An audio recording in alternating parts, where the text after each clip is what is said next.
Bismillahirrahmanirrahim. Assalamualaikum warahmatullahi wabarakatuh.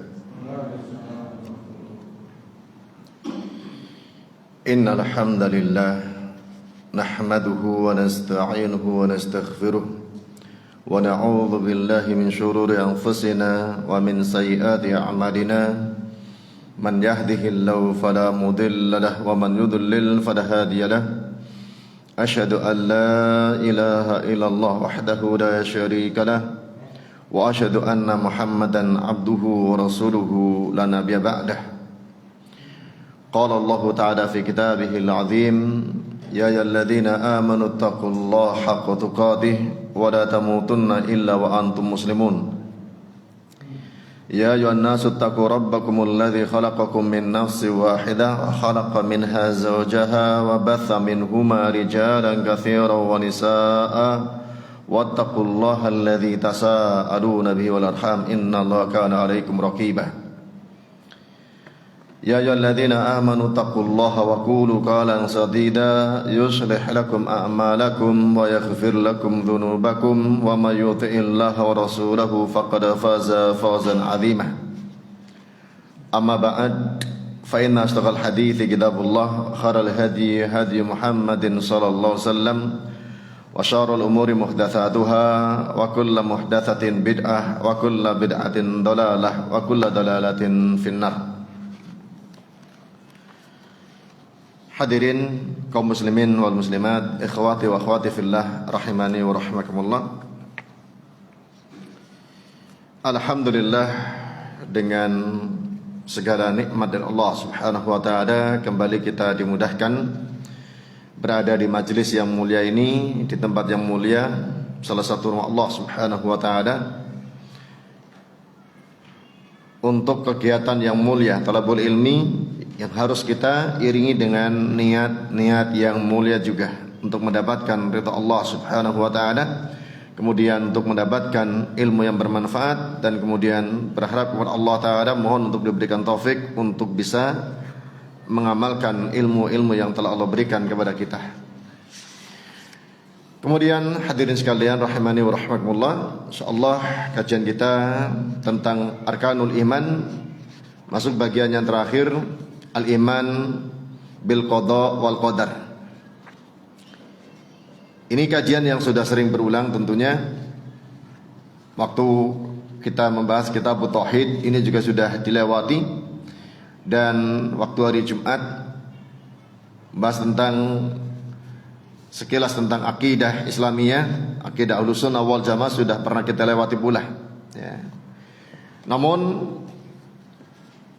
karena ini juga sesuatu yang dibutuhkan oleh kita tiap hari, dan justru seringkali ini merupakan keimanan yang paling melekat dalam kehidupan kita, sebagaimana yang lain tentunya.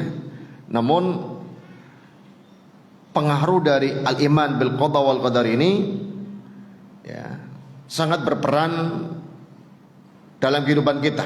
Apakah menjadi orang yang selalu bersyukur dan bersabar, ini menjadi seorang mukmin yang terbaik, ataukah sebaliknya ya, kufru nikmah tatkala ada kenikmatan dan menggerutu tatkala ada musibah, tidak bisa bersabar.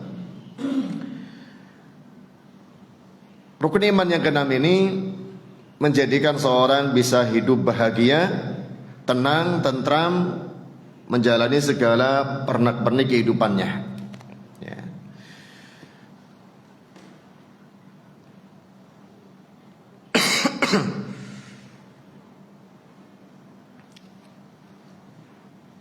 Hadirin sekalian rahimani wa rahimakumullah,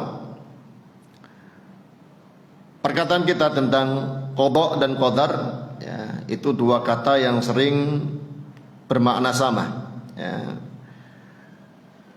Walaupun ada perbedaan namun tidak mencolok ya. Disebut qada, disebut qadar, itu balinya kepada ya, kaitannya dengan 4 poin yang wajib kita imani dalam masalah qada dan qadar Allah Subhanahu wa taala ini. Ya, kata qada secara bahasa adalah keputusan. Qadar secara bahasa artinya suatu ketentuan. Ya.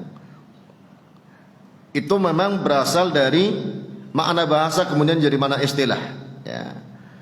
Qadar itu segala yang telah ditentukan oleh Allah Subhanahu wa taala, sebagaimana qada juga segala keputusan Allah Subhanahu wa taala.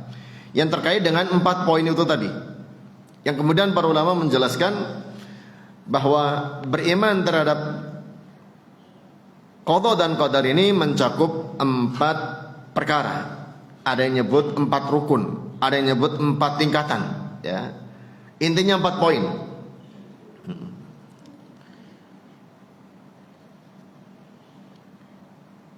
Poin yang pertama,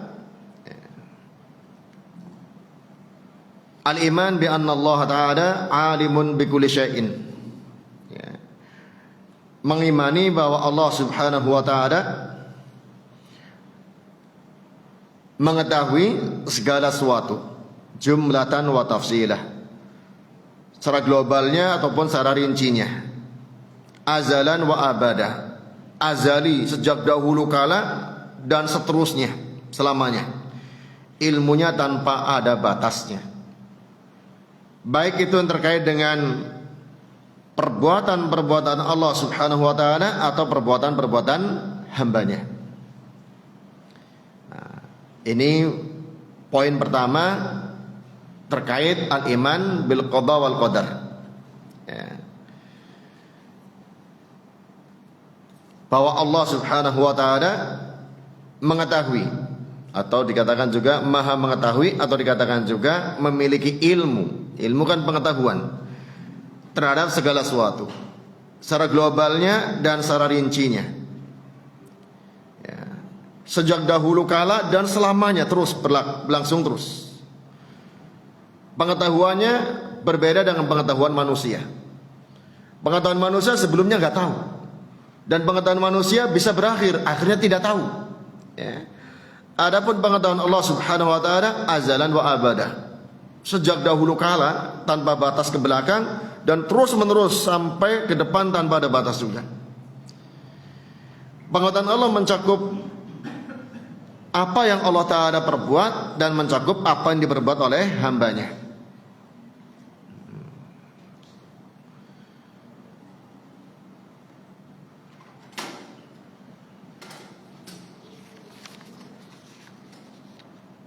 Kemudian yang kedua, beriman bahwa Allah Subhanahu wa taala mencatat pengetahuan tadi, ya, apa yang Allah Ta'ala ketahui dalam Lauh Mahfuz. Ya. Yang Allah Ta'ala ketahui, Allah catat dalam Lauh Mahfuz. Ini sering kita terangkan berulang kali apa itu Lauh Mahfuz. Ya. Secara bahasa Lauh itu papan, Mahfuz itu yang jaga. Ya. Syekh Utsaimin menjelaskan ini suatu media di mana Allah Ta'ala mencatat seluruh pengetahuannya, ya, di Lauh Mahfuz tersebut. Apa yang Allah Ta'ala ketahui, Allah catat. Luar biasa. Seperti apa gambarannya? Di luar kemampuan jangkauan akal kita. Manusia saja yang ciptaan Allah, ini digambarkan oleh beliau, bisa membuat media untuk menyimpan, disebut memori, ya, dengan segala tingkatannya. Tulisan, suara, video itu bisa disimpan. Dulu awal kali disket, ya, kemudian berkembang menjadi DVD, berkembang lagi jadi di komputer ada hard disk, berkembang terus, yang ukurannya terus berkembang. Sekarang ukurannya tera, ya, di atas tera belum ada, ya. Itu bisa diisi sekian banyak, ya, memori tentang suara, tentang video, tentang tulisan, tentang macam-macam. Itu buatan manusia. Adapun Lauh Mahfuz ini jauh lebih besar, ya. Karena semua yang Allah Ta'ala ketahui, perbuatan Allah dan perbuatan manusia itu sudah tercatat dalam Lauh Mahfuz.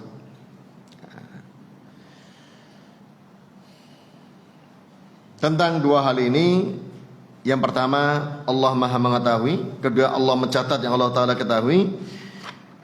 Disebutkan dalam surah Al-Hajj ayat 70. Ya. Al-Hajj ayat 70. Alam ta'lam annallaha ya'lamu ma fis sama'i wal ard. Apakah engkau tidak tahu bahwa Allah Ta'ala mengetahui apa yang di langit dan di bumi?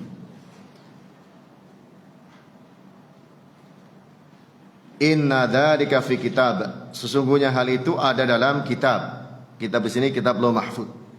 Inna dzalika 'ala Allah yasir. Sesungguhnya hal demikian bagi Allah itu mudah.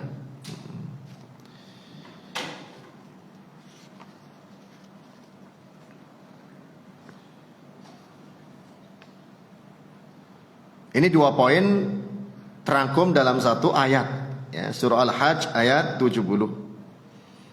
Allah Maha mengetahui dan Allah mencatat semua yang Allah Ta'ala ketahui. Ya.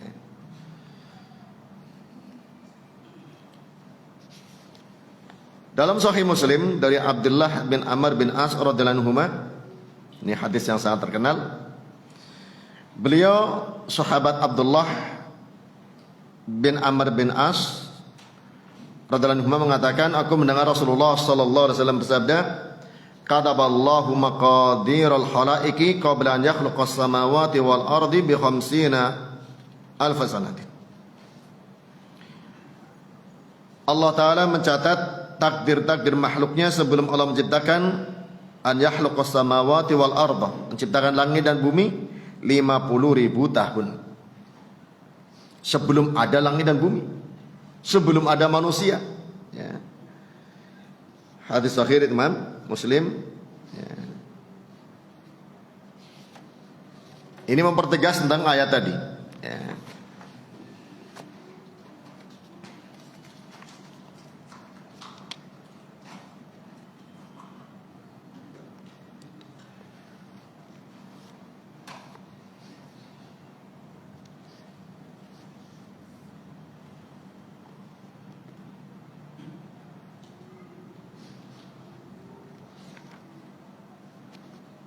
Kemudian yang ketiga, poin beriman terhadap takdir yang ketiga, al-iman bimasyiatillahi asyamilah likulli hadithin wa qudratihi at-tamati alaih. Beriman terhadap kehendak Allah Subhanahu wa Ta'ala yang menjangkau segala sesuatu yang terjadi, dan beriman terhadap kuasa Allah Ta'ala yang sempurna atas yang Allah Ta'ala kehendaki. Jadi yang ketiga ini terkait dengan kehendak Allah Subhanahu wa Ta'ala.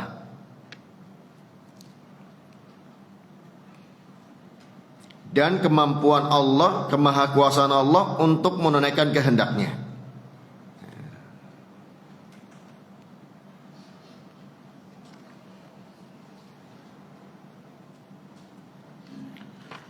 Kehendak Allah tidak ada yang bisa menghalanginya, dan kehendak Allah pasti terlaksana. Beda dengan kehendak manusia. Keinginan manusia banyak yang tidak terlaksana. Bisa jadi tidak terlaksana karena kelemahan manusia itu sendiri atau dihalangi oleh yang lain. Tidak terlaksana dari awal atau di pertengahan atau di akhir. Itu kalau manusia, ya. Baru kehendak saja sudah nyalinya ciut, gak jadilah, ya. Menjalankan kehendaknya, menjalankan keinginannya, itu manusia. Adapun Allah Subhanahu wa Ta'ala disebutkan wa yaf'alullahu ma yasha'. Allah melakukan apa yang Allah kehendaki. Dalam surah Ibrahim ayat 27. Dan juga Allah Subhanahu wa Ta'ala dalam surah Al-Qasas ayat 68 nyatakan wa rabbuka yakhluqu ma yasha'u wa yakhtar. Dan Rabbmu, Tuhanmu, menciptakan apa yang Ia kehendaki dan Dialah yang memilih.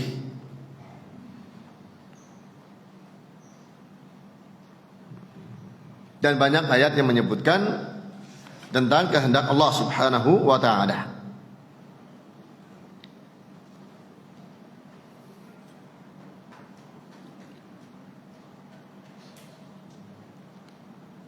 Kemudian yang keempat,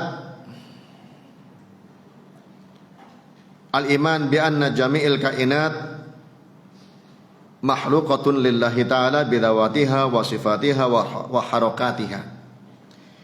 Beriman bahwa semua yang ada adalah ciptaan Allah Ta'ala. Beriman bahwa semua yang ada adalah ciptaan Allah Subhanahu wa Ta'ala, zatnya, sifatnya, dan gerak-geriknya. Kita ini manusia diciptakan oleh Allah bukan hanya fisiknya saja. Gerak-gerik kita, sifat kita, perbuatan kita, itu ciptaan Allah Subhanahu wa Ta'ala juga.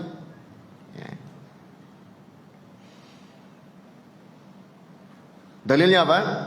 Banyak sekali dalilnya. Yang umum Allah Ta'ala mengatakan Allahu khaliqu kulli syai'in. Allah pencipta segala sesuatu, dalam surah Zumar ayat 62.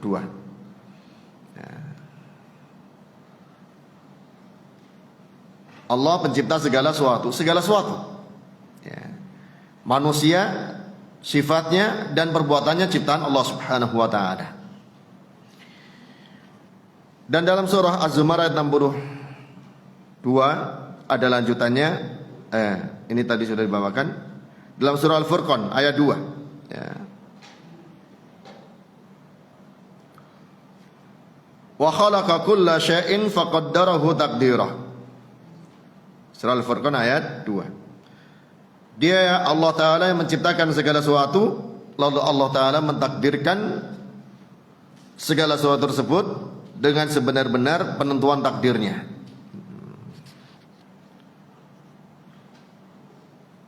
Dan juga dalam surah As-Saffat ayat 96, As-Saffat 96 Allah Ta'ala mengatakan wallahu khalaqakum wa ma ta'malun. Allah yang menciptakan kalian, Allah yang menciptakan yang kalian perbuat.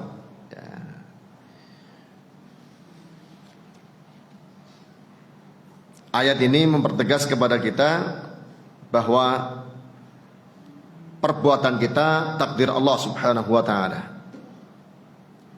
Apakah perbuatan yang baik ataupun yang tidak baik, semua perbuatan manusia adalah ketentuan dari Allah Subhanahu wa Ta'ala. Ayat ini yang terkadang menimbulkan syubhat bagi orang yang mencari-cari syubhat dalam Al-Quran, mencari-cari kesamaran. Ini yang dipakai oleh orang-orang Jabriyah, karena kemudian di sini ada yang memahami kalau begitu manusia tidak memiliki kehendak, manusia tidak memiliki kemampuan, karena manusia diciptakan beserta perbuatannya, gerak-geriknya, diamnya, itu ciptaan Allah. Berarti manusia ngapain? Nah ini keliru, karena Allah Subhanahu wa Ta'ala dalam ayat yang lain menegaskan bahwasannya manusia diberi kehendak oleh Allah Subhanahu wa Ta'ala dan diberi kemampuan hingga dia merencanakan segala sesuatu dan melaksanakannya. Adapun hasilnya di bawah kehendak Allah Subhanahu wa Ta'ala. Misalnya Allah Ta'ala mengatakan dalam surah Al-Baqarah ayat 223, fa'tu harthakum anna syi'tum. Ini kaitannya, para suami diperbolehkan mendatangi istrinya sebagai ladangnya. Diperintahkan oleh Allah Ta'ala, datangilah harthakum, ladang kalian, istri kalian, anna syi'tum, sebagaimana yang kalian kehendaki. Anna syi'tum ini menetapkan manusia punya kehendak.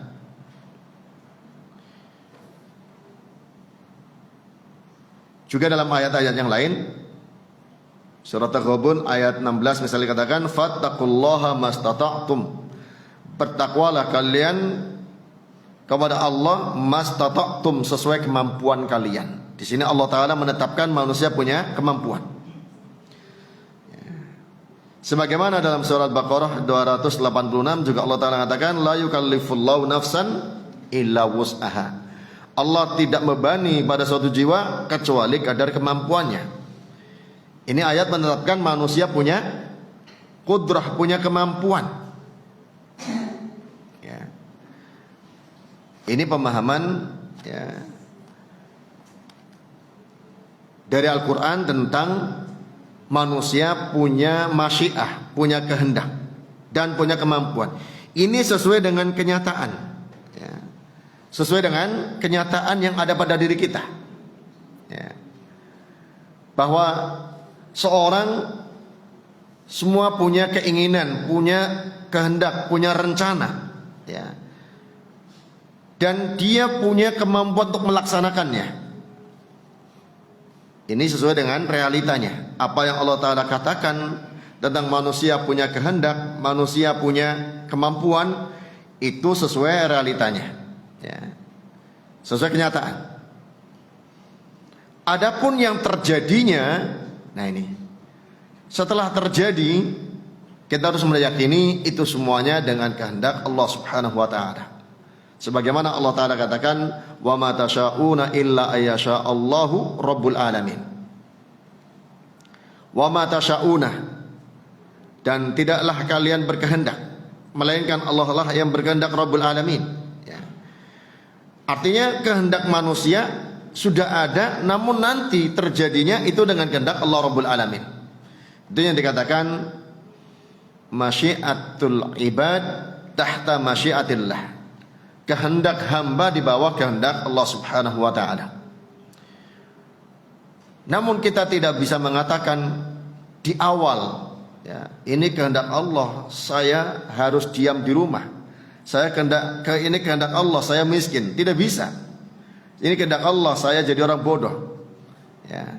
Itu mendahului ya, hasil yang Allah Ta'ala tetapkan pada dia ya, dengan menerka perkara gaib, mendahului apa yang Allah tetapkan dengan mengira-ngira perkara gaib ya. Karena sesuatu yang terjadi itu asalnya gaib, tidaklah diketahui oleh manusia kecuali setelah terjadinya. Sebelum terjadi manusia tidak tahu. Manusia hanya diberi kesempatan untuk merencanakan dengan segala keinginan dan kehendaknya, kemudian mengusahakan semaksimal mungkin. Hasilnya, terjadinya, itulah kehendak Allah Subhanahu wa Ta'ala.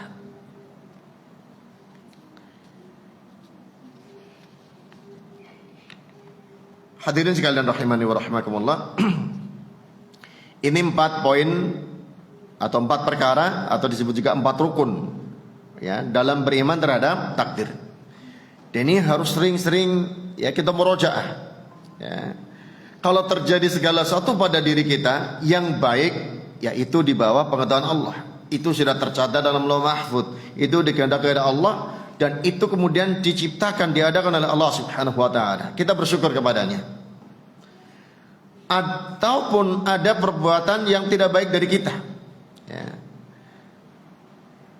yang bisa jadi bentuknya musibah atau bisa jadi bentuknya dosa ya. Kalau bentuknya kebaikan, makanya kita tadi katakan kita bersyukur kepada Allah Subhanahu wa Ta'ala. Ma asabaka min hasanatin fa min Allah.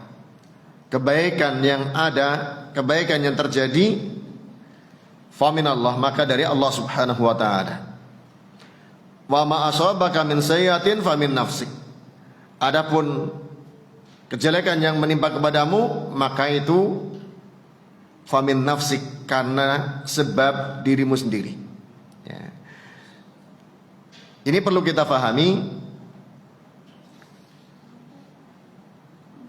Semuanya terjadi dengan kehendak Allah Subhanahu wa Ta'ala. Semuanya terjadi dengan kehendak Allah Subhanahu wa Ta'ala. Sebagaimana Allah Ta'ala katakan dalam surah An-Nisa 78, Qul kullum min indillah, katakanlah semuanya dari sisi Allah Subhanahu wa Ta'ala. Semuanya, kebaikan maupun kejelekan, datangnya dari sisi Allah Subhanahu wa Ta'ala. Namun tak kala terjadi kebaikan, kita sandarkan kepada Allah Subhanahu wa Ta'ala, sebagaimana ayat tadi, ma asabaka min hasanatin fa min Allah. Yang menimpamu dari kebaikan itu dari Allah. Disandarkan kepada Allah Ta'ala. Karena itu karunia dari Allah Subhanahu wa taala. Adapun tak kala terjadi suatu kejelekan pada diri kita, sandarkan pada diri kita sendiri. Famin nafsik. Kenapa bisa demikian? Ya, walaupun semuanya berasal dari Allah Subhanahu wa taala, adapun yang namanya kejelekan sebabnya adalah ulah kita sendiri. Dalam surah Asy-Syura ayat 30 sering kita bacakan, wa ma asabakum min musibatin fabima kasabat aydikum. Apa yang menimpa kalian dari musibah, apapun musibah yang menimpa kalian, fabima kasabat aydikum, maka dengan sebab ulah tangan kalian. Hadirin sekalian rahimani wa rahimakumullah, ini yang menyebabkan seorang berkisar antara bersyukur dan bersabar karena faham tentang tauhid ini, ya. Karena kalau kejelekan, apapun bentuk kejelekan itu, salahkan diri sendiri. Oh iya, ini dosa saya, ya, ini kekurangan saya, ini keterbatasan saya. Makanya sahabat Ali bin Abi Thalib pernah mengatakan, ma nazala balaun illa bidzanbin. Tidaklah terjadi suatu bencana kecuali dengan sebab dosa. Wa ma rufi'a illa bitaubatin, dan tidaklah diangkat kecuali dengan bertobat.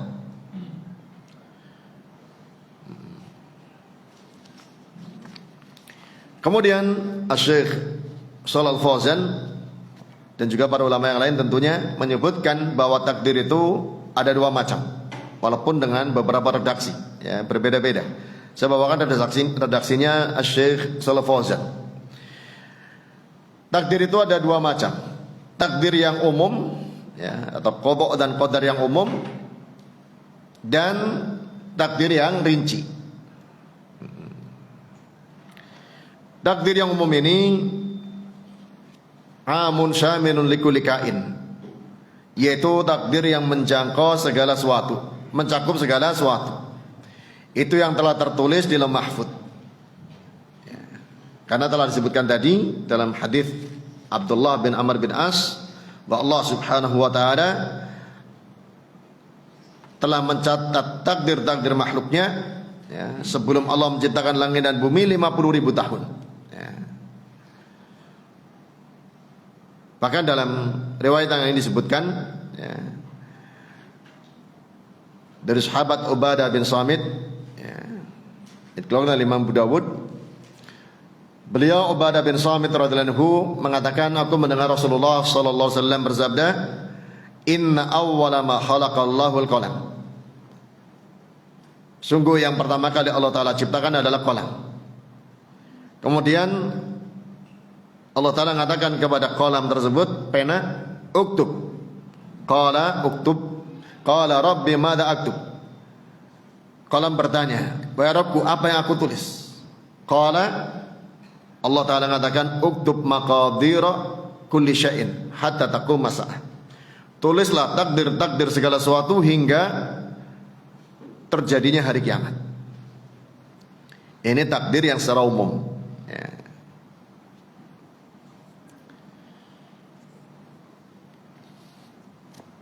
Kemudian yang kedua, takdirun mufassal, takdir yang rinci, ya. Ini ada 3 macam. Yang pertama, at-takdirul umri, takdir sepanjang umur manusia. Dalilnya adalah hadis dari Abdullah bin Mas'ud radhiyallahu anhu, kala Rasulullah sallallahu alaihi wasallam menyebutkan tentang proses penciptaan manusia. Inna ahadakum yujma'u khalquhu fi batni ummihi 40 yawman nutfah.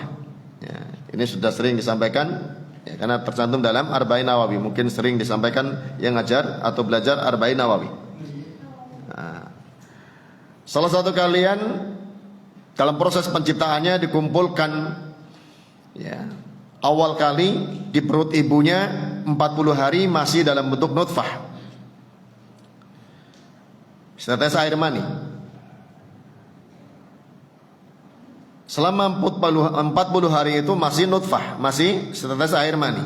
Thumma yakunu alaqah. Kemudian masuk 40 hari yang kedua, alaqah, segumpal darah. Thumma yakunu mudghah. Kemudian 40 hari yang ketiga menjadi segumpal daging.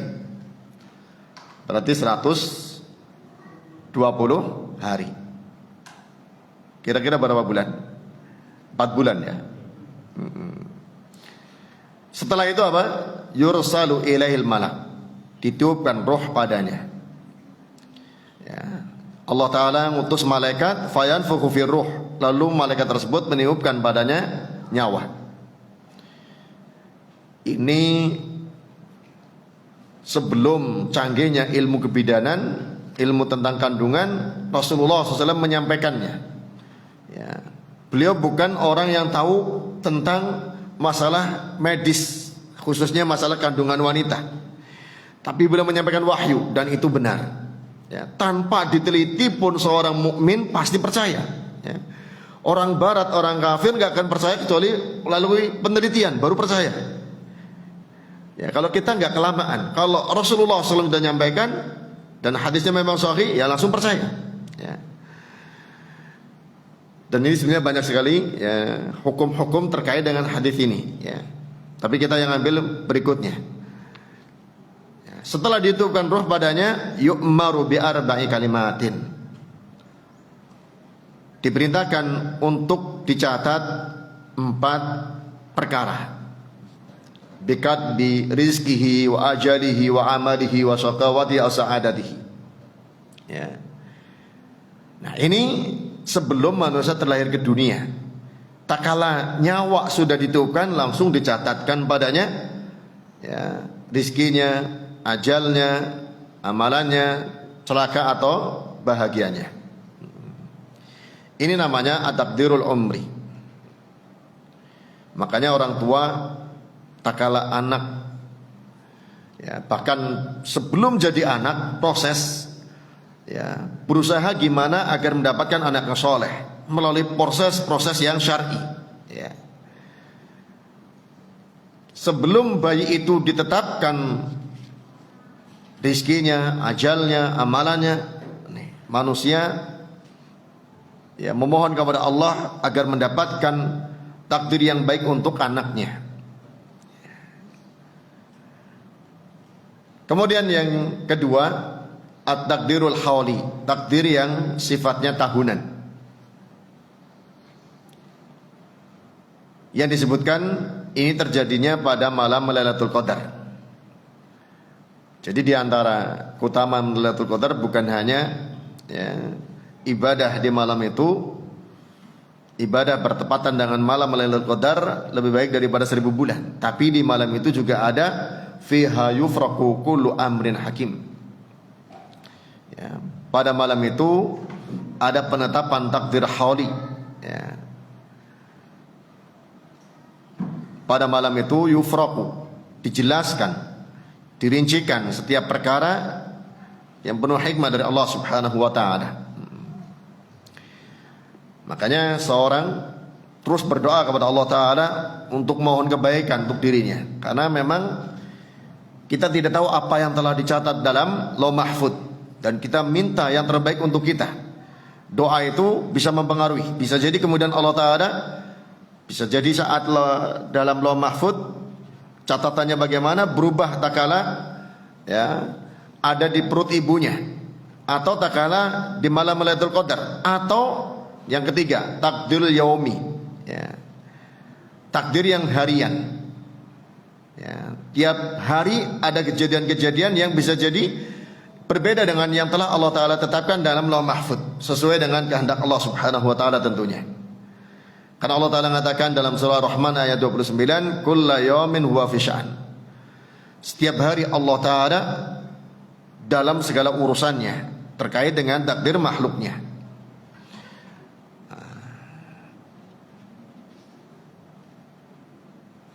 Makanya dalam surah Ar-Ra'd ayat 39 Allah Ta'ala mengatakan yamhullahu ma yasha'u wa yuthbit wa indahu umul kitab. Allah menghapuskan apa yang Allah kehendaki dan Allah menetapkan juga apa yang Allah kehendaki. Di sisinya adalah Ummul Kitab. Jadi seorang tidak boleh lantas berpaku tangan. Sudah tercatat dalam mahfud seperti itu. Tidak boleh. Siapa yang tahu apa isi lauh mahfud? Gak ada. Ya. Kita diperintahkan oleh Allah Subhanahu wa taala untuk punya rencana yang baik, untuk melakukan hal yang terbaik.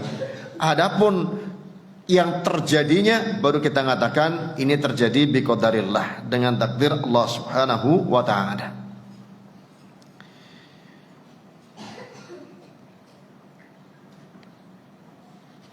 Kemudian hadirin sekalian rahimani wa rahimakumullah, dalam masalah ini ada kelompok yang menyimpang, Qadariyah dan Jabriyah. Qadariyah ada dua macam. Ada yang ekstrim sekali, yang mereka tidak mempercayai tentang pengetahuan Allah terhadap segala sesuatu sebelum terjadinya. Ini ekstrim keterlaluan dari kalangan orang-orang yang mengatakan Allah tidak tahu sesuatu sebelum terjadinya. Dan juga mereka mengingkari adanya pencatatan di lauh mahfud.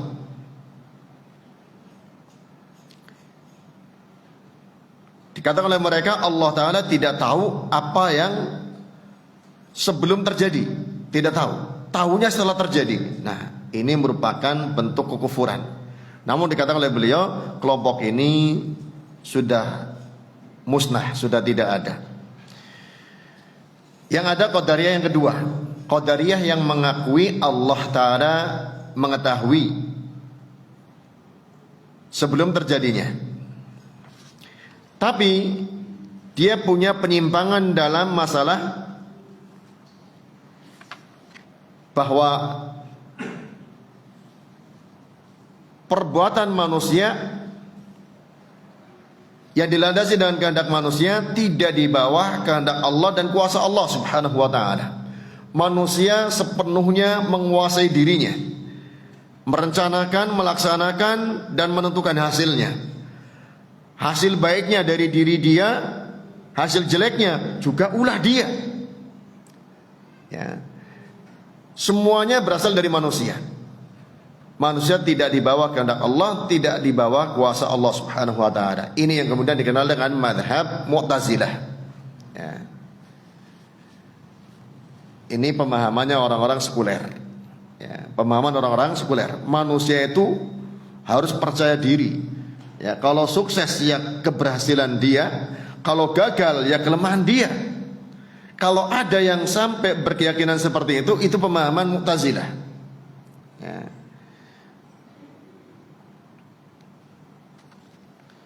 Dan ini kalau terjadi menyebabkan orang sombong. Ya. Berhasil sukses ya karena saya cerdas, saya ulet, saya yang diunggulkan dirinya. Kalau gagal ya ini depresi bisa-bisa. Ya. Karena apa? Nyalakan dirinya sendiri. Semua karena kelemahan saya, semua karena keterbatasan saya, semua karena kesalahan. Akhirnya depresi. Konsekuensi pemahaman Mu'tazilah ini yang mengingkari tentang manusia di bawah kehendak dan kuasa Allah, dua-duanya jelek. Kalau sukses jadi sombong, kufrun nikmah, mengingkari nikmat Allah Ta'ala. Kalau gagal, putus asa, depresi, frustasi. Ya. Sudah begitu dia mendapatkan murka Allah Subhanahu wa taala. Dan sebaliknya pemahaman yang berseberangan namanya Jabriyah. Pemahaman Jabriyah. Ya. Jabr itu maknanya keterpaksaan. Makanya pemahaman ini dinamakan Jabriyah. Ya. Yang mengatakan manusia tidak memiliki kehendak dan tidak memiliki qudrah, kemampuan. Kebalikannya Qadariyah tadi. Semuanya sudah diatur oleh Allah. Dia nggak punya kuasa, nggak punya rencana. Ya. Ini seringkali terjadi pada orang-orang sufi. Ya. Yang malas bekerja, yang malas berusaha. Kalau begitu nanti juga dampaknya apa? Tidak mau ibadah. Ibadah nggak ibadah ya. Kalau sudah takdirnya masuk neraka, masuk neraka. Kalau sudah takdirnya masuk surga, ya masuk surga. Ya. Ini pemahaman Jabriyah. Kalau takdirnya kaya, ya sudah jadi orang kaya walaupun nggak kerja. Kalau takdirnya miskin, ya tetap miskin walaupun kerja keras misalnya. Ini pemahaman Jabriyah. Karena apa? Dia nggak punya kuasa apa-apa. Manusia nggak punya kudrah, nggak punya masyiah, nggak punya kemampuan, nggak punya kehendak. Ini kadang-kadang menghinggapi pikiran sebagian orang. Ya.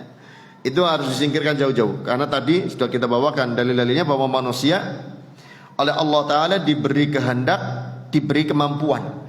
Namun untuk terjadinya, terwujud atau tidaknya itu di bawah kehendak Allah Subhanahu Wa Ta'ala. Ini pemahaman Ahlussunnah wal Jamaah.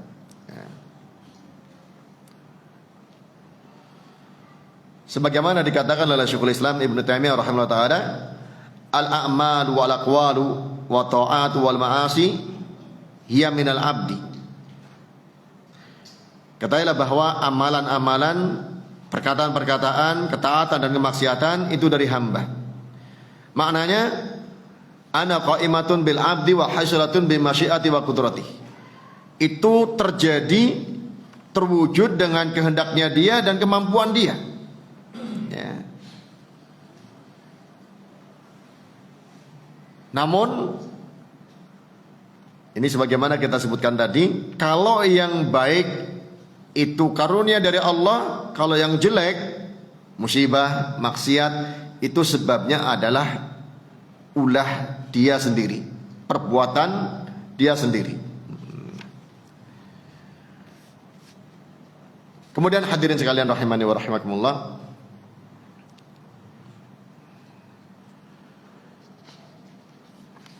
setelah ini kita perlu memahami ya, faedah atau manfaat seorang beriman terhadap al-qada wal qadar, terhadap takdir Allah Ta'ala dengan keimanan yang benar sebagaimana kita sebutkan tadi di atas. Yang pertama,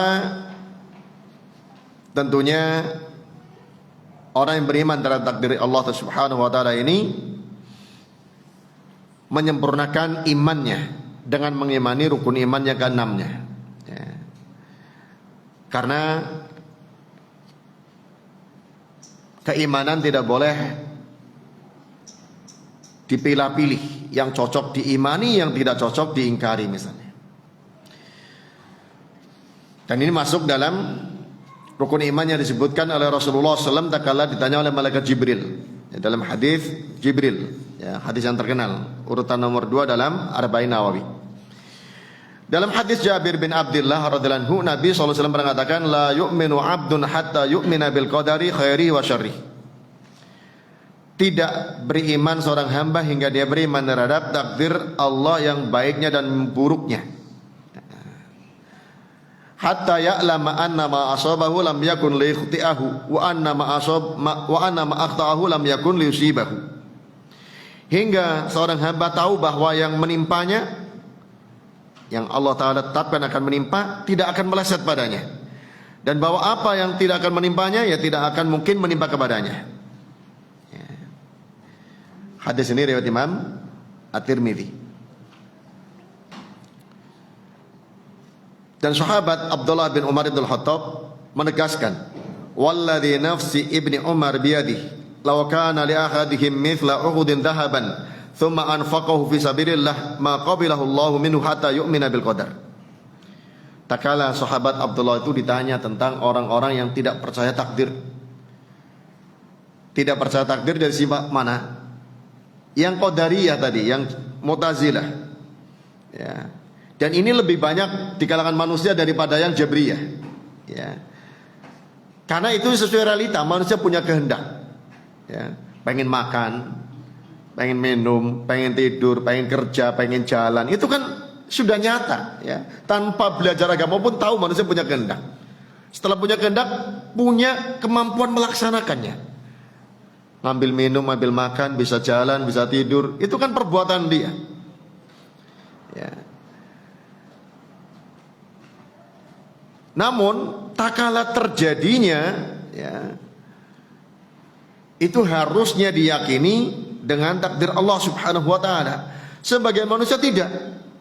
Ya, murni itu kewenangan saya manusia. Itu yang dinamakan munkirul qadar, mengingkari takdir. Yang dikatakan oleh beliau, tak kala ditanya tentang orang seperti itu, demi zat yang jiwa Ibnu Umar ada di tangannya, kalau dia yang mengingkari takdir tadi memiliki emas seperti gunung Uhud, kemudian diinfakkan di jalan Allah, Allah tidak akan menerimanya hingga dia beriman terhadap takdir.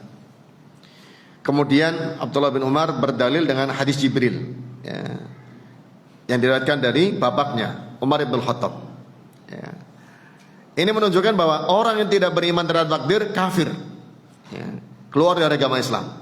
Kalau orang keluar dari agama Islam, amalannya tidak diterima. Ya. Infak sebesar gunung Uhud.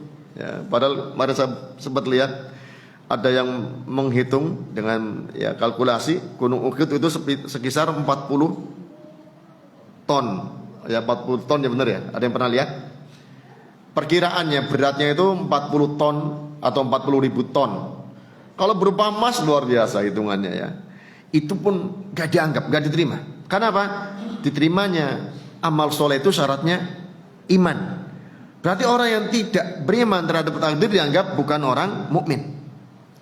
Dan ini banyak sekali orang Islam yang awam tentang masalah ya, al-iman bil qada wal qadar.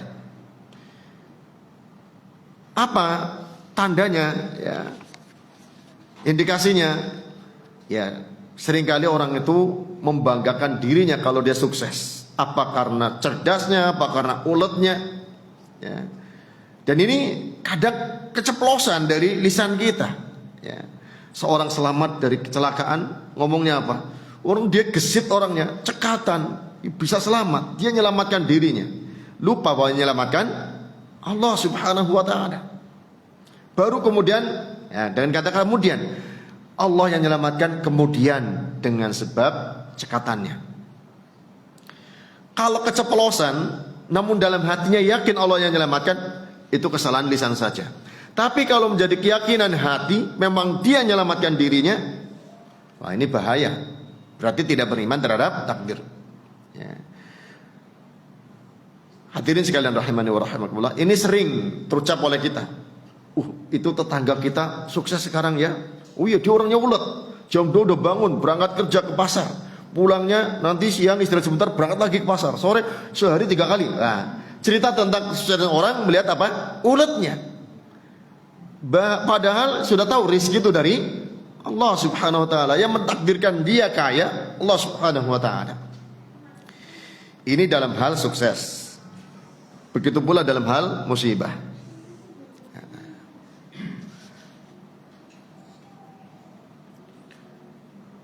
Hadirin sekalian rahimani wa rahimakumullah. Kemudian yang kedua ya, dari buah beriman terhadap al-qada wal qadar atau terhadap takdir ya. Ini sudah sering kita sampaikan sebenarnya ya. Dikatakan oleh Syekh Al-Fauzan, tuma'ninatul qalbi wartiyahuhu wa adamul qalaq fi hadil hayah. Tenang hatinya, nyaman hatinya, tidak gundah, tidak goncang dalam kehidupan ini tak kala muncul hal-hal yang memberatkan dan membuatnya menderita ya. Ini sisi lain juga dikatakan seorang yang beriman terhadap takdir Allah Subhanahu wa taala menjadi orang yang bersabar dalam kehidupannya di saat ada musibah yang menimpanya. Seorang bila tahu bahwa musibah menimpanya itu telah tercatat dalam mahfud ya, sudah ditulis sebelum orang itu lahir ke dunia. Tadi disebutkan tak kala 120 hari dalam kandungan ya, dicatat. Maka dia akan menyadari kebenaran keyakinannya dan apa yang disampaikan oleh Nabi SAW tadi, ma'asabaka lam yakun liyukhti'aka, yang memang telah ditetapkan menimpa kepadamu tidak akan mungkin meleset.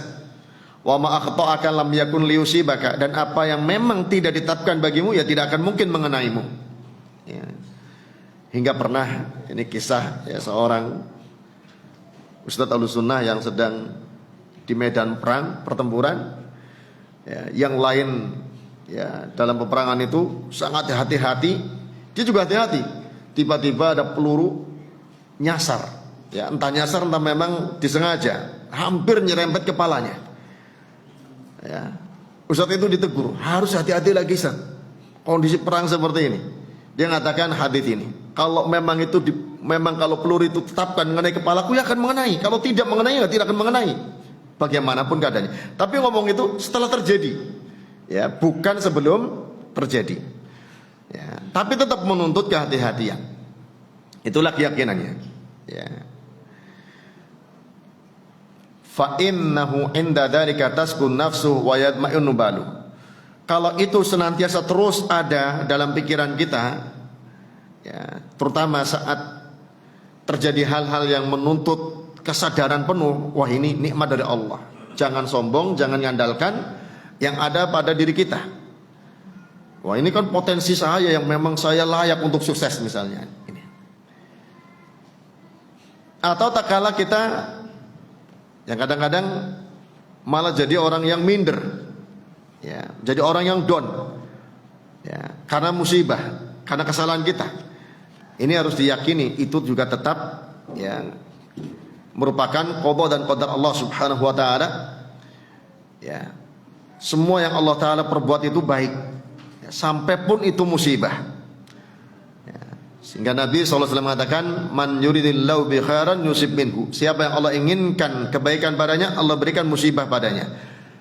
Orang yang sadar ini ada musibah selalu husnudzon kepada Allah Subhanahu wa taala, ada kebaikan lainnya yang belum terjadi. Ada kebaikan tersembunyi di balik musibah ini. Nah,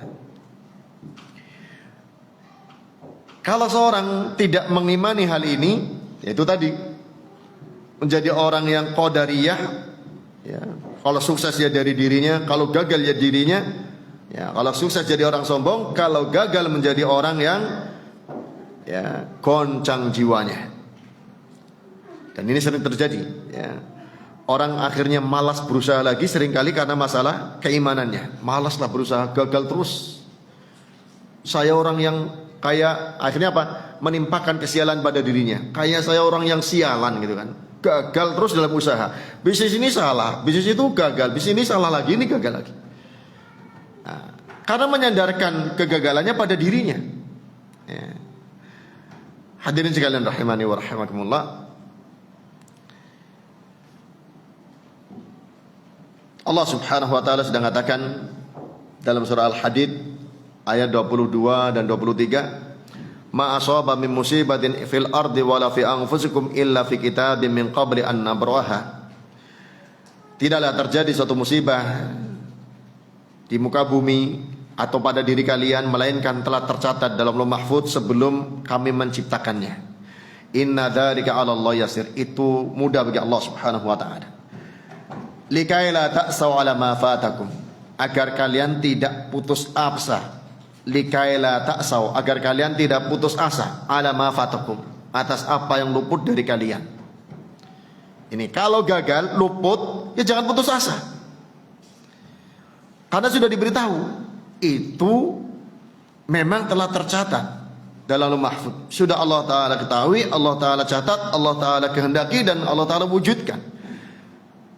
Makanya dalam pembahasan ini seringkali diingatkan orang yang ya, putus asa dari usahanya gagal, seolah dia menyalahkan Allah Subhanahu wa taala. Ya, seolah dia menyalahkan Allah Subhanahu wa taala. Makanya seorang ya, yang beriman terhadap al-qada wal qadar, oh dia akan tahu ini kehendak Allah, pasti ada kebaikan di balik ini. Ya. Dia tidak akan putus asa, ya, dan tidak akan merasa minder dengan dirinya. Karena semua manusia oleh Allah Ta'ala diberi peluang, berkehendak, dan berusaha yang sama. Ya. Wala tafrahu bima atakum, dan janganlah kalian merasa sombong dengan yang Allah berikan kepada kalian. Wallahu la yuhibbu kulla mukhtalin fakhur, dan Allah tidak menyukai setiap orang yang angkuh lagi sombong.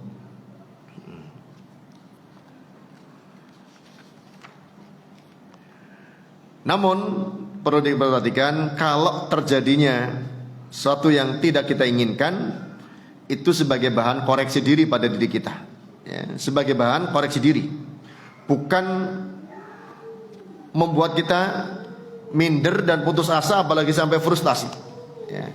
Karena diingatkan berbagai ayat dan hadis bahwa musibah itu bukan hanya menimpa kepada orang yang selalu gagal dan gagal. Bahkan musibah itu paling beratnya menimpa kepada para nabi. Asyadun nasi balaan al-anbiya. Manusia yang paling dahsyat cobaannya adalah para nabi, ya. Misalnya ada orang yang merasa nggak punya keturunan, apa karena dosa saya yang berlebihan, apa karena saya enggak, dan seterusnya, berlebihan, ya. Sisi lain memang untuk memperbaiki diri, tapi lihat juga, ya, para nabi. Nabi Ibrahim alaihissalam sampai tua baru punya anak, ya. Cobaannya berat, ya, sampai tua baru punya anak. Setelah punya anak dicoba lagi, suruh disembelih anaknya, ya. Hadirin sekalian rahimani wa rahimakumullah. Maka disinilah pentingnya kita di samping, ya, mempelajari teorinya, lihat prakteknya para nabi dahulu, ya. Maka Nabi SAW mengatakan, idza ahabballahu qauman ibtalahum, bila Allah mencintai suatu kaum, Allah menguji mereka. Nah, kalau terjadi sesuatu yang tidak kita inginkan, kita sadari sebagai bentuk ujian dari Allah, ingat, berarti kita sebagai hamba yang dicintai oleh Allah Subhanahu wa taala.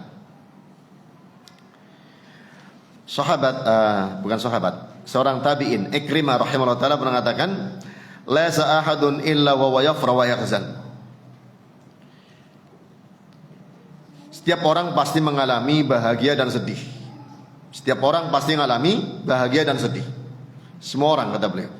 Walakin ij'alu al-faraha syukran wal husna sabra. Tapi beliau sampaikan, jadikanlah bahagia kalian dengan syukur, dan jadikanlah sedihnya kalian dengan bersabar. Itulah terbaiknya seorang mukmin, ya.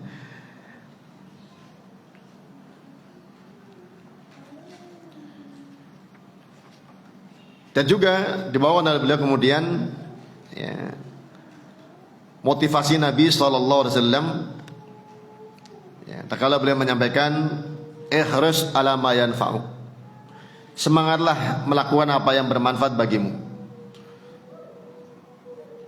Semangat atas apa yang bermanfaat bagimu. Ini bisa berupa niat-niat kita, ya, niat melakukan hal yang bermanfaat. Yang kedua, melakukan apa yang bermanfaat, ya. Untuk munculnya niat harus belajar, ya, karena niat itu sesuai dengan kadar ilmunya. Orang yang ilmu syar'inya bagus, niatnya baik. Yang gak punya ilmu syar'i, niatnya jelek, ya. Niat itu muncul sesuai dengan kadar ilmunya, ya. Kalau ilmunya melemah, niat-niat berbuat baiknya juga melemah. Yang akan muncul niat berbuat jelek. Itu seiring, ya, antara ilmu dan niat. Makanya orang yang punya ilmu walaupun tidak mengamalkan, itu dapat pahalanya. Dari mana? Dari niatnya. Itu yang sering kita sampaikan tentang, ya, 4 macam manusia, ya. Ada yang sebaliknya, orang bodoh, tidak beramal tapi dosa, gak berbuat tapi dosa. Kenapa? Niat-niat jeleknya, ya, yang muncul karena kebodohannya, dia dosa tanpa berbuat, apalagi berbuat, ya. Maka tatkala dikatakan ihris ala ma yanfa'uk, semangatlah atas apa yang bermanfaat padamu. Semangat dalam bentuk niatnya, semangat dalam bentuk pelaksanaannya, ya. Niat saja sudah berpahala sebelum terlaksana. Setelah terlaksana, pahalanya berlipat lagi. Untuk melaksanakan, wasta'in billah, minta tolong kepada Allah. wala ta'jas, dan jangan merasa lemah. Nah ini, kalau sudah minta tolong kepada Allah, istilah yang sering kita pakai PD, percaya diri. Harusnya percaya sama Allah. Karena apa? Pertolongan Allah yang menyebabkan kita berhasil atau tidak. Ya, maka sering katakan la haula wala quwata illa billah. Ungkapan PD ini sebetulnya satu sisi mengandung kekeliruan, ya, percaya diri. Harusnya percaya Allah Subhanahu wa taala. Kita percaya dirinya dalam rencana dan pelaksanaannya, usahanya. Hasilnya percaya Allah Subhanahu wa taala. Nah, itu dirinci, ya. Wala ta'jas, jangan merasa lemah. Kapan jangan merasa lemah? Setelah wasta'in billah. Ya, setelah minta tolong kepada Allah Subhanahu wa taala. Kemudian wa in asabaka syai'un, bila terjadi suatu padamu musibah yang tidak diinginkan, fala taqul, jangan kau katakan law anni fa'altu kana kada wa kada. Jangan kau katakan andai kata aku berbuat begini terjadi begini. Akan tapi ucapkan qaddarallahu wa ma syafa'al. Allah taala telah mentakdirkan. Apa yang Allah kehendaki Allah perbuat. Ya. Fa inna law taftah amal syaitan. Sungguhnya ungkapan andai kata sesuatu yang akan terjadi, ya. Kalau telah terjadi, nah ini ada rincian. Kalau telah terjadi, jangan ungkapan andai kata. Kalau sudah terjadi, ya, itu sudah takdir Allah Subhanahu wa taala. Atau yang, ya, atau adapun kalau belum terjadi dengan andai kata, ya ini diperbolehkan. Ya. Seperti Nabi SAW mengatakan, andai kata datang tahun depan, aku akan puasa pada tanggal 9 Asyuranya. Ya. Maka kata lau itu ada rinciannya. Lau taftau amla syaitan, andai kata membuka peluang syaitan, ya, ada rinciannya di sini. Ya. Tapi yang terlarang terkait sesuatu yang telah terjadi.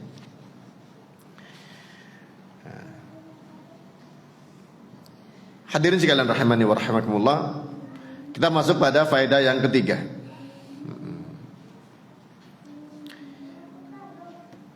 Ini mirip dengan yang kedua sebetulnya, ya. Kokoh, tegar tatkala terjadi krisis dalam kehidupan.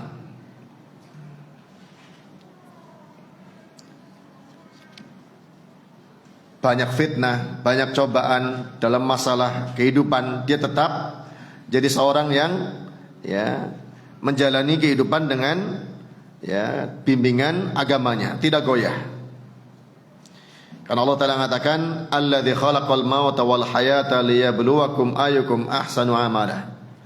Allah yang menciptakan kematian dan kehidupan untuk menguji kalian siapa di antara kalian yang terbaik amalannya. Yang terbaik yaitu yang paling sesuai dengan keikhlasan dan paling sesuai dengan keteladanan terhadap Nabi Muhammad SAW. Ahsanu ini terbaiknya ikhlasnya dan peneladanannya kepada Nabi SAW. Ya, walaupun diguncang permasalahan dalam hidup, ya, macam-macam permasalahan, kadang ekonomi, kadang rumah tangga. Tidak sedikit ikhwan yang kadang sudah kelihatan Masya Allah kokoh dalam beragama, zahirnya guncang masalah rumah tangga, ya, cerai dengan istrinya, ya, dan seterusnya, akhirnya malah meninggalkan, ya, akidahnya yang lurus, ibadahnya yang baik, futur misalnya, waliyadzubillah, ya. Maka al-iman bil qada wal qadar ini sangat penting untuk menjaga keistiqomahan kita dalam beragama. Karena banyaknya fitnah yang terjadi dalam kehidupan kita, ya. Dalam surah At-Taubah ayat 51 Allah Ta'ala mengatakan, Qul lan yusibana illa ma kataballahu lana wa maulana wa 'alallahi falyatawakkalul mu'minun. Katakanlah, tidak akan menimpa kepada kami kecuali apa yang telah Allah Ta'ala catat untuk kami. Dialah pelindung kami, dan kepada Allah orang-orang mukmin bertawakal. Nabi kita Muhammad SAW dan para sahabatnya cobaannya jauh lebih dahsyat dibandingkan kita, ya. Dari orang kafir dan orang munafik, ya, orang kafir dengan beragamnya, ada kafir Quraisy, ada kafir Yahudi, ada kafir Nasara, dan orang-orang munafik, ya. Nabi SAW saja diterpa isu perselingkuhan istrinya. ya, oleh orang munafik dituduh Aisyah radhiyallahu anha berselingkuh. Tokoh besar sekali, luar biasa ya.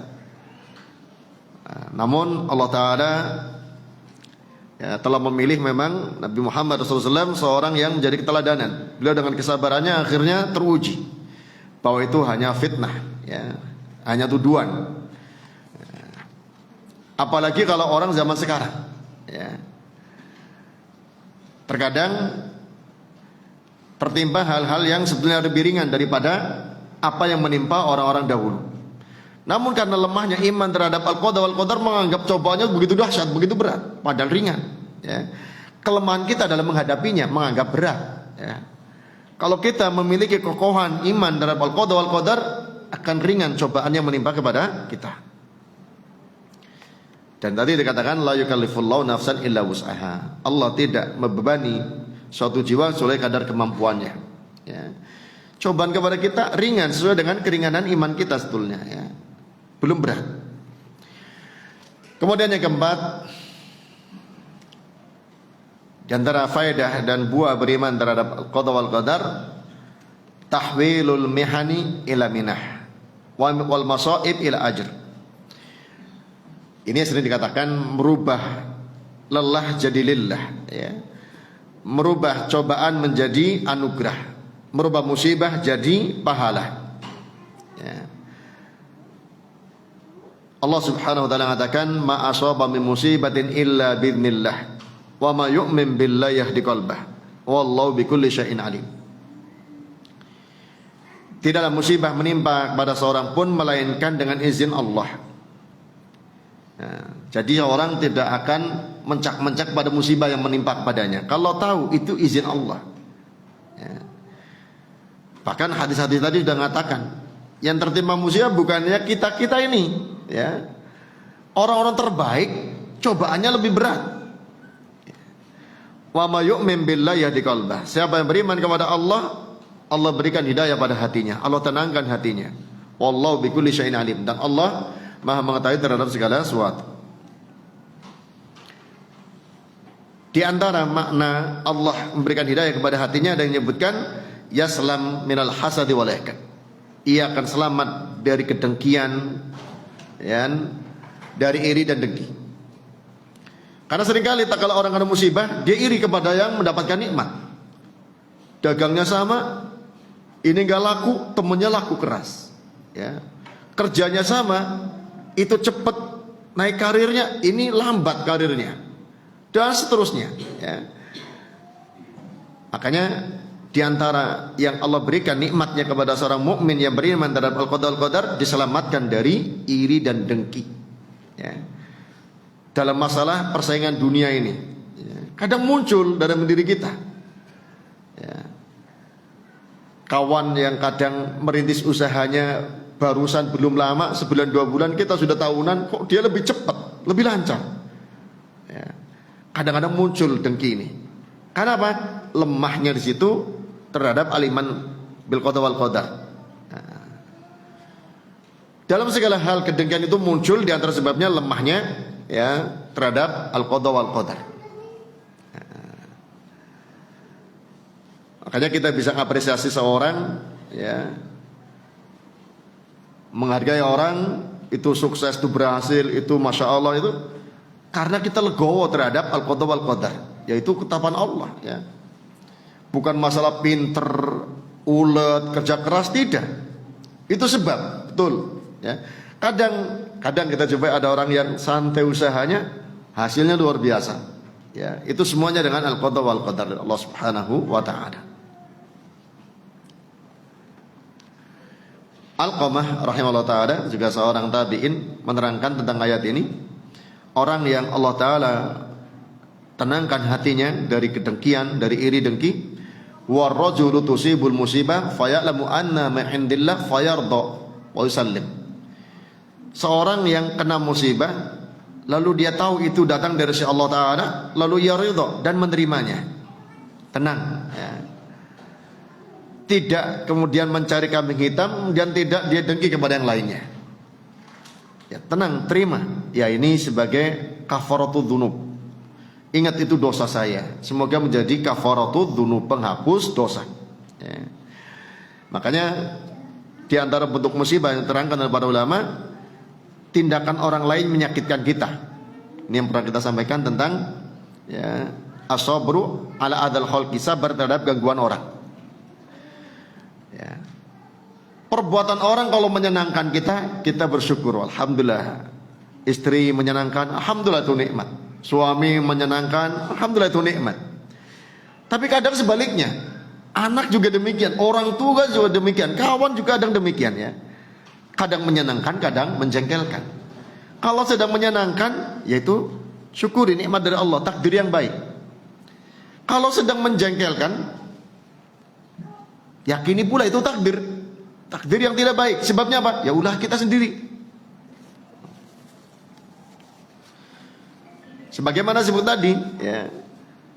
Makanya seorang yang merasa terzolimi, jangan mencari kambing hitam kepada pelakunya. Wah itu dasar dia, orangnya begini-begini. Sebelum nyerang orang yang menzoliminya, serang dulu dirinya sendiri yang mungkin dia memang jatuh dalam berbagai macam dosa, baik kaitannya dengan hak Allah ataupun hak manusia yang lain.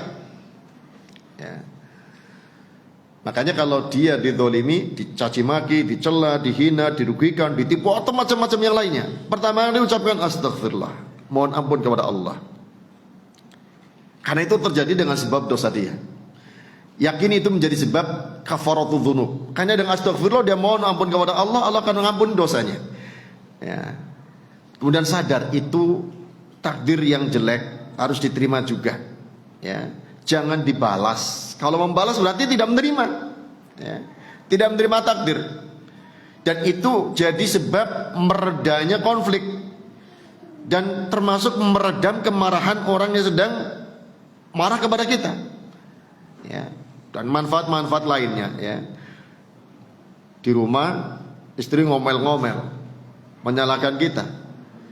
Kalau kita nyaut, kira-kira berhenti apa enggak? Nyaut satu kata dibalas 10 kata bisa-bisa ya. Nyaut satu kalimat dibalas 10 kalimat, gak berhenti-berhenti.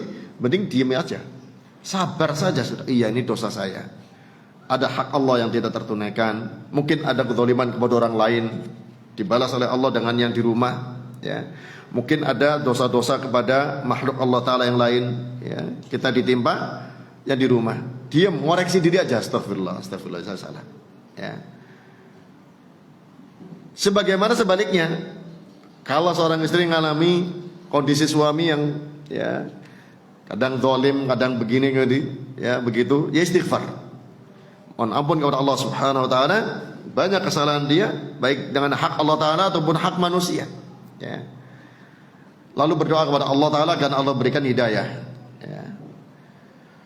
Hadirin sekalian rahimani wa rahimakumullah. Makanya disebutkan di awal tadi, ya, beriman terhadap al-qada wal qadar ini sangat berperan penting dalam kehidupan kita.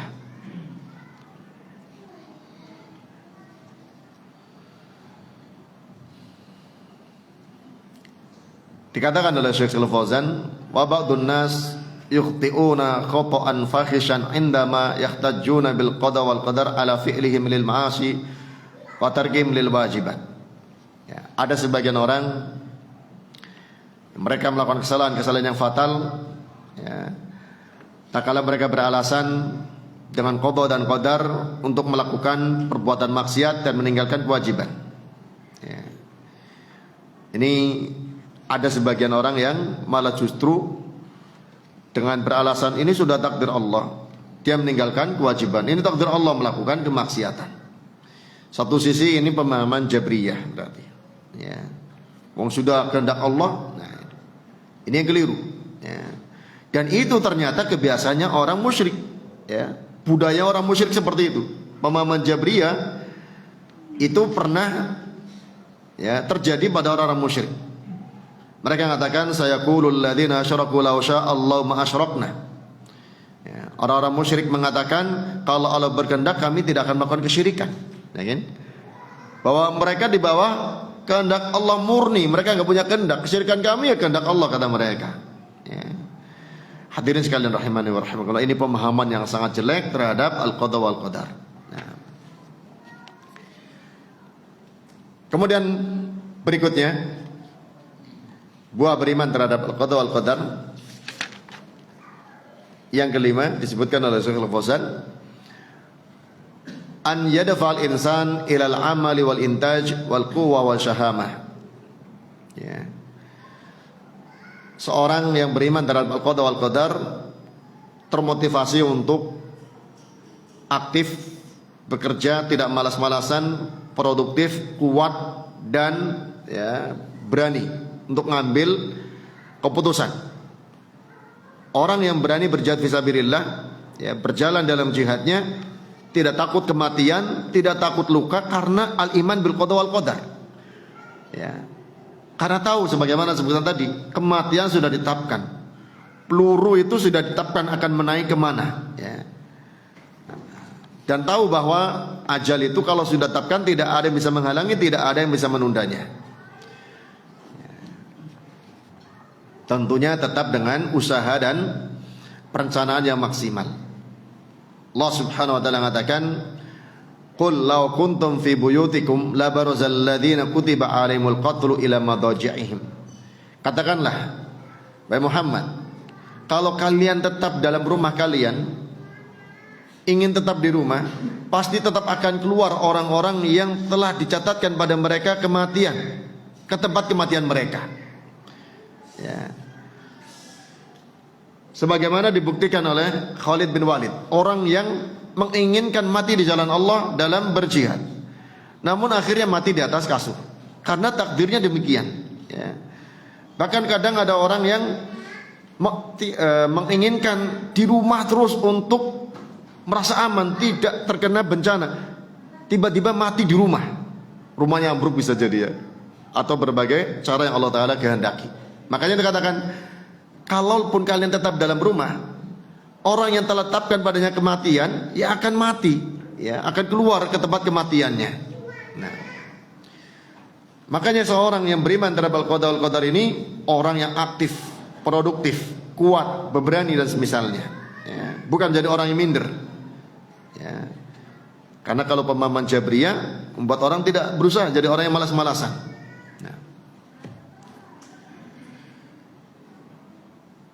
Kemudian yang terakhir, yang keenam, beriman terhadap al-qada wal qadar ini membuat peluang seorang mukmin mendapatkan kesuksesan, kesejahteraan. Kenapa? Li'anal mu'min idza 'alima anna an-nas la yadurrunahu ila bi syai'in qad kataba Allahu 'alaihi wa la yanfa'unahu ila bi syai'in qad kataba Allahu lahu fa innahu lan yatawakkal wa la yahabul mahlukin. Ya. Karena mukmin bila telah tahu bahwa manusia tidak bisa memudaratkan dengan suatu apapun kecuali yang telah Allah tetapkan baginya, dan tidak bisa memberi manfaat kecuali dengan satu yang telah Allah Ta'ala tetapkan bagi dia. Karena itu seorang mukmin tidak akan menyerah, tidak takut kepada makhluk, dan tidak bersandar kepada makhluk. Pasrahnya kepada Allah Subhanahu wa Ta'ala. Semangat dalam merencanakan dan berusaha, lalu memasrahkan hasilnya kepada Allah Subhanahu wa Ta'ala sebagaimana disebut tadi. Wa may yatawakkal 'ala Allahi fa huwa hasbuh. Siapa yang tawakal kepada Allah, maka dia Allah akan mencukupinya. Innallaha balighu amri. Allah Ta'ala yang menyampaikan urusannya. Qad ja'alallahu likulli syai'in qadra. Sungguh Allah Ta'ala telah menetapkan bagi segala sesuatu kadarnya, takdirnya. Hadirin sekalian rahimani wa rahimakumullah, inilah tentang kajian al-iman bil qada wal qadar secara ringkas, sambil kebanyakannya dari kitab Al-Irsyad ila Sahihil I'tiqad. Aktafi hada insyaallah walhamdulillah. Kita beralih pada tema tentang keluarga sedikit insyaallah.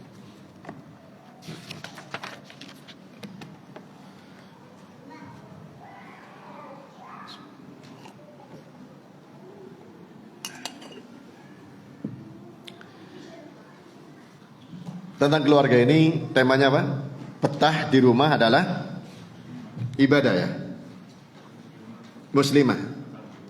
Betah di rumah adalah ibadah. Ya, ibadah itu sesuatu yang ada perintahnya dari Allah Subhanahu wa Ta'ala, atau sesuatu yang diridhoi dan dicintai oleh Allah Subhanahu wa Ta'ala. Dan Allah Ta'ala memberi perintah dalam surah Al-Ahzab ayat 33. Pendeknya artinya sepotongnya waqarna fi buyutikunna dalam ayat yang panjang. Waqarna fi buyutikunna. Ayat ini asalnya ditujukan kepada para istri Nabi SAW. Tetap tinggallah kalian istri-istri Nabi di rumah kalian. Kalau para istri Nabi SAW diperintahkan, wanita muslimah lain juga sama masuk ke dalam perintah tersebut. Sebagaimana kalau ada perintah kepada Nabi SAW, itu perintah bagi umatnya. Kadang-kadang ada komentar itu kan istri Nabi, ya. Dalam ayat cek itu perintahnya kepada istri Nabi. Iya, kaidah dalam ilmu tafsir Al-Quran, kalau ada perintah kepada istri Nabi, itu juga perintah kepada, ya, anak-anaknya. Istri Nabi ummahatul mukminin, ibunya orang mukmin, anaknya juga sama. Ya, kita semuanya, ya, memanggil istri-istri Nabi SAW ummul mukminin, ummahatul mukminin. Hadirin sekalian rahimani wa rahimakumullah, ayat ini, ya, bagi wanita zaman sekarang terasa asing, ya. Karena untuk tinggal dalam rumah seringkali mengatakan jenuh, bosan, suntuk, ya, kurang healing, ya. Ya, dan yang semisalnya. Padahal ini syariat, ya, yang ditujukan kepada para wanita, apakah yang sudah menikah ataupun yang belum, sama, ya.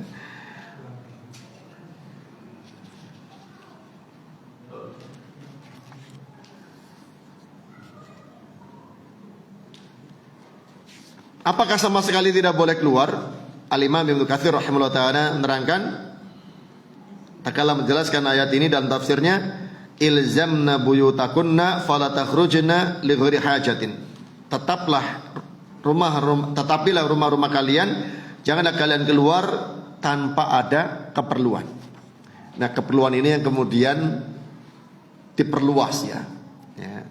Perlu jalan, perlu main, perlu, ya, ini hajah ini di zaman dulu al-hawaij asyariyah as-salatu fil masjid, salat di masjid, ya.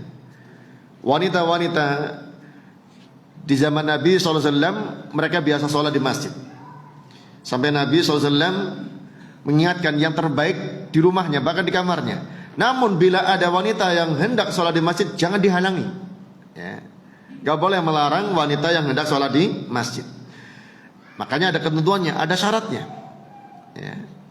Di antara syaratnya tidak boleh memakai wewangian untuk ibadah di tempat yang khusus untuk ibadah di masjid yang terpisah dengan laki-laki, ya. Sejelek-jeleknya orang Islam sekarang, kalau sholat itu laki-laki dan perempuan pasti dipisah, ya kan? Bahkan ada hijabnya.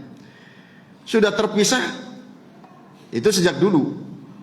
Perempuan tetap dilarang memakai wewangian, padahal hanya untuk kumpul dengan sesama perempuan, ya kan?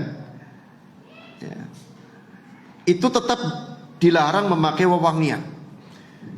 Dan kalau di jalannya dia pakai minyak wangi, kemudian terhirup oleh lelaki yang bukan mahram, ya, Nabi SAW memberikan ancaman yang keras.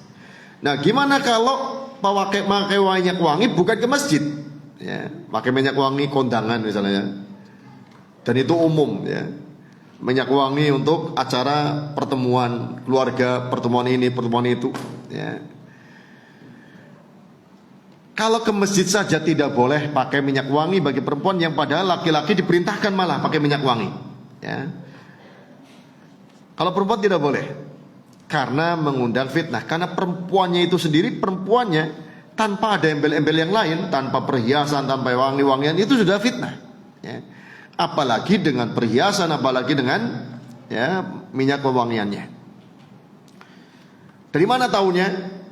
Ya, orang ditelepon oleh perempuan yang bukan apa-apanya bisa terfitnah, padahal bisa jadi belum tahu orangnya. Zaman sekarang kan sering gitu, ya. Setelah ketemu, loh kok beda dengan yang di media sosial, ya. Itu menunjukkan wanita itu fitnah. Kadang suaranya juga beda. Sekarang apalagi katanya ada aplikasi yang bisa merubah suara, ya. Ya. Sudah tergoda, sudah macam-macam, tak kalah ketemu beda. Nah, artinya apa? Wanita itu belum dandan, belum pakai pewangian pun sudah menfitnah. Apalagi ditambah dengan dandan. Untuk ibadah saja ke masjid, ya, syaratnya ketat. Salah satu istri Nabi SAW, Saudah, ya, radhiyallahu anha, ditanya, ya, malaki la tuhajjin, kenapa engkau tidak haji, wala ta'tamirin, dan tidak umrah, kama yaf'alu ahwatuk, sebagaimana dilakukan oleh saudara-saudaramu.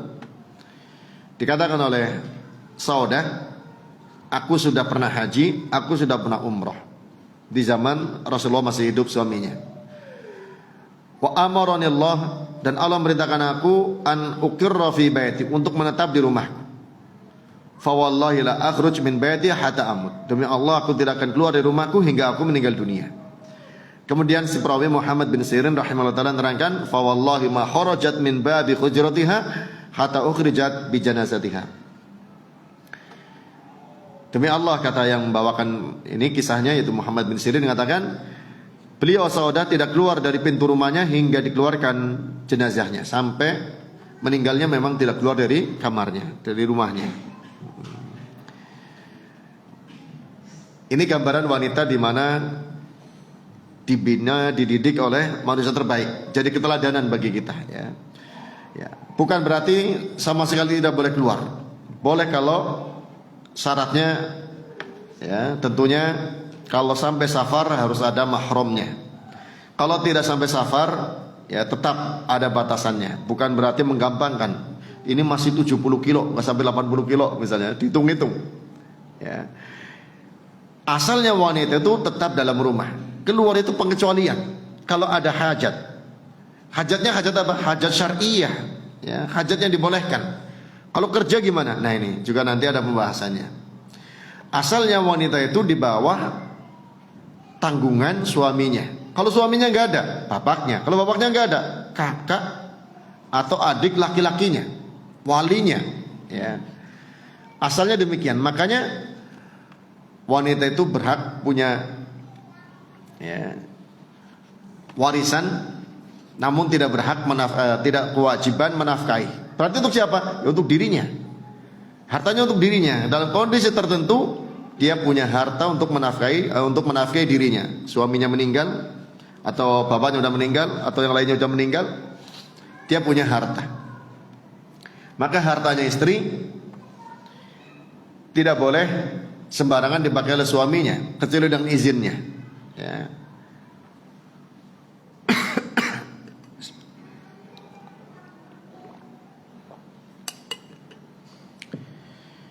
Kemudian dikatakan oleh Ibnul Arabi rahimahullah ta'ala, membawakan satu kisah. Beliau pernah masuk ke satu kampung, berbeda dengan kampung-kampung yang sudah banyak dikunjungi. Beliau mengunjungi ribuan kampung, ya, ribuan daerah. Tak kala beliau mengunjungi suatu kampung yang namanya Nablus. Ini kota di mana dulu Nabi Ibrahim alaihissalam dibakar, ya. Ternyata wanita di kota Nablus tersebut, ya, sangat menjaga dirinya, tidak gampang keluar rumah. Beliau katakan, fa ma ra'aitu imra'atan fi tariqin naharan illa yaumal jum'ah. Aku tidak melihat seorang wanita di jalan siang hari kecuali hari Jumat. Fa innahunna yakhrujna ilaiha hatta yamtali al-masjid minhunna. Mereka keluar ke masjid hingga masjid penuh dengan para wanita.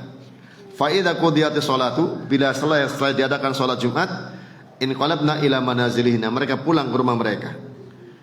Dan aku tidak memandang seorang pun dari mereka kecuali Jumat berikutnya lagi, ya. Ini, ya, terjadi di zaman dahulu kala, ya. Kamaluddin Al-Adhami rahimahullah ta'ala beliau menjelaskan, mulazamatul buyut babul khairil ladzi man dakhalathu kanat aminatan ala irdiha wa nafsiha wa maliha wa diniha wa syarafiha. Wanita yang menetapi rumahnya, istilah kita tidak banyak keluyuran, ya, kelayaban. Kalau keluyuran dan kelayaban berarti sesuatu yang tidak bermanfaat, ya. Kalau yang manfaat, berangkat ke masjid tadi, ya, atau untuk taklim, atau untuk nengok orang tuanya, ya, atau hal-hal yang memang syar'i, ya. Menetapi rumah adalah pintu kebaikan. Orang yang masuk ke dalamnya aman pada kehormatannya, aman pada dirinya, aman pada hartanya, aman pada agamanya, aman pada kemuliaannya. Fakanatil mathalul a'la lisyanati wal iffah. Dan menetapi rumah itu bagi wanita merupakan bentuk ideal seorang yang menjaga harga diri dan kehormatannya. Makanya wanita nakal sering dikatakan sering keluyuran, gitu kan. Wanita nakal sering keluyuran. Kalau wanita baik sering dikatakan, oh itu orangnya Masya Allah, gak banyak pergi, sering di rumah, ya. Ada aja kesibukannya di rumah, ya. Orang umum saja bisa menilai kalau wanita sering keluyuran itu dalam tanda kutip nakal, ya. Sedangkan yang sering tinggal dalam rumah, oh itu wanita yang terpuji, ya. Dan wanita-wanita dulu, ya mungkin juga belum terlalu lama, ada istilah, oh itu anak pingitan, gak boleh keluar oleh orang tuanya, perempuannya sering di rumah, ya. Anggaplah sekolah aja langsung pulang di rumah, berangkat langsung, pulang langsung, gak banyak mampir, gak banyak main, ya. Kalau kita lihat anak perempuan sekarang, ya, waliyadzubillah, ya, kita berlindung kepada Allah dari kondisi yang ada sekarang. Pulang mampir kemana, katanya ke temennya, kadang jajan dulu, kadang kesana kemari. Nah, waliyadzubillah. Sudah begitu, apalagi kondisi tidak, ya, sesuai syar'i dalam berhijabnya. Nah, ini tentunya PR bagi yang punya anak perempuan. Ya, sampai-sampai Nabi SAW menjanjikan pahala besar bagi seorang yang bisa menjaga anak perempuannya. Ya, kalau dia bisa mendidiknya, membimbingnya dengan beri makan, beri minum, beri pakaian, pendidikan dan seterusnya, ya, anak perempuan 3 atau 2 atau bahkan 1, ya, maka jaminannya surga dan akan menjadi benteng dari api neraka. Kenapa yang disebutkan perempuan? Karena dulu orang Arab jahiliyah membanggakan laki-laki. Laki-laki selalu dinomorsatukan. Nah, kalau perempuan gimana? Nah, itu disepelekan. Makanya kalau ada yang memuliakan perempuan, menjaga perempuan dengan pendidikan yang baik, nah, itu merupakan kemuliaan, ya, jaminannya surga.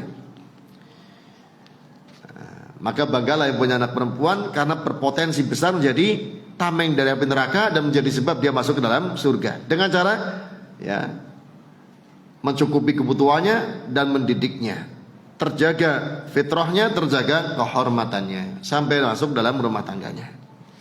Hadirin sekalian rahimani wa rahimakumullah, sudah masuk waktu zuhur. Ini masih ada beberapa pembahasan, semoga bisa lanjutkan pada kesempatan yang lain. Wallahu ta'ala a'lam bishawab. Subhanakallahumma bihamdik asyhadu an la ilaha illa anta astaghfiruka wa atubu ilaik. Assalamualaikum warahmatullahi wabarakatuh.